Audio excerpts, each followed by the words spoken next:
Bonjour, bienvenue pour une nouvelle vidéo du cabinet Lambda Associés, dont le titre est « Les pouvoirs, le perchoir et la perche à selfie ».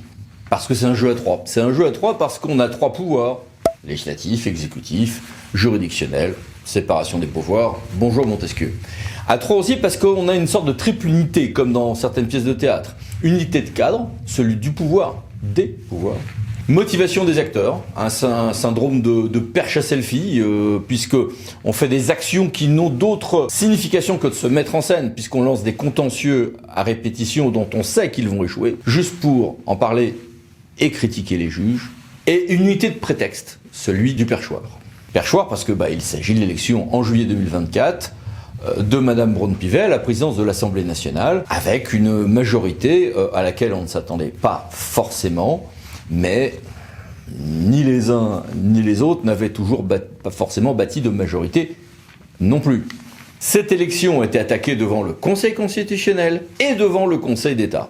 Est-ce que le Palais Bourbon peut se soumettre au Palais Royal? Non, pas dans notre système de séparation des pouvoirs, pas dans nos institutions. Aujourd'hui, c'est comme ça. On peut être pour, on peut être contre.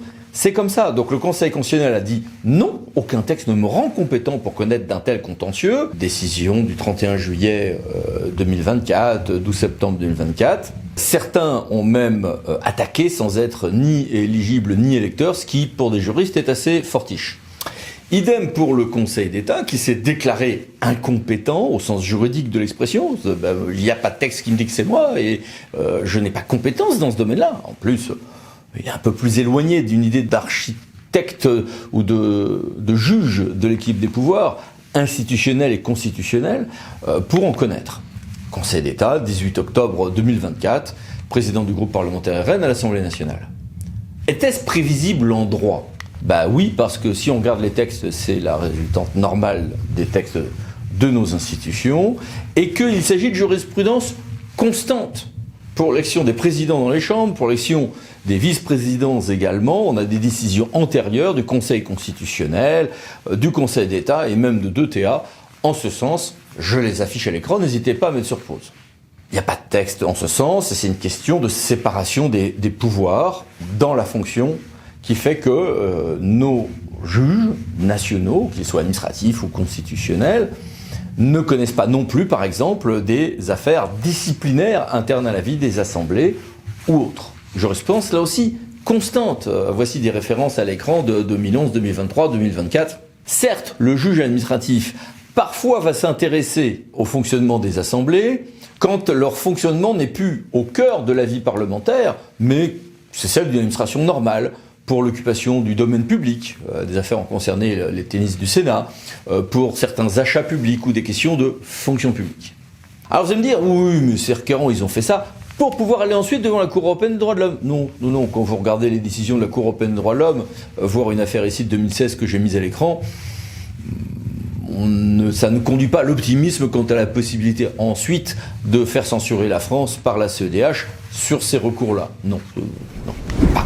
Est-ce qu'il faut réformer notre droit sur ce point? Est-ce qu'on peut se dire non, il faut que le juge puisse intervenir parce qu'on estime par exemple que ça sera une bonne régulation, que ça sera utile, qu'on ne peut pas avoir confiance dans nos parlementaires, diront certains, et puis qu'on n'a pas peur de porter atteinte à la séparation des pouvoirs de cette manière-là. Ça peut se défendre. Il y a des arguments pour. N'hésitez pas à mettre sur pause, je vous ai mis quelques arguments pour en ce sens, qui ont toute leur légitimité, et puis des arguments contre, qui sont importants aussi. Là aussi, n'hésitez pas à mettre sur pause, j'ai essayé de les résumer à l'écran. Mais en attendant une éventuelle réforme, d'abord qui nécessiterait probablement une modification de la Constitution, et qui nécessiterait à mon avis toute une série de mesures de prudence pour éviter que ça n'entraîne un déséquilibre institutionnel au profit du juge, qui n'a pas de légitimité démocratique immédiate, directe.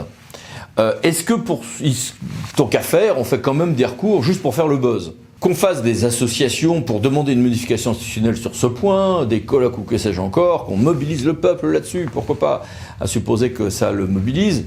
Pourquoi pas faire des recours juste pour dénoncer les juges derrière, en revanche, n'est pas extrêmement responsable. Et ça, je le dis d'autant que c'est des pratiques que l'on retrouve sur de très nombreux bancs politiques. Je n'attaque personne spécifiquement sur ce point. C'est tomber dans une stratégie de la perche à selfie qui n'est pas digne de nos élus nationaux. Voilà, vaste débat en tout cas. À bientôt, merci, au revoir.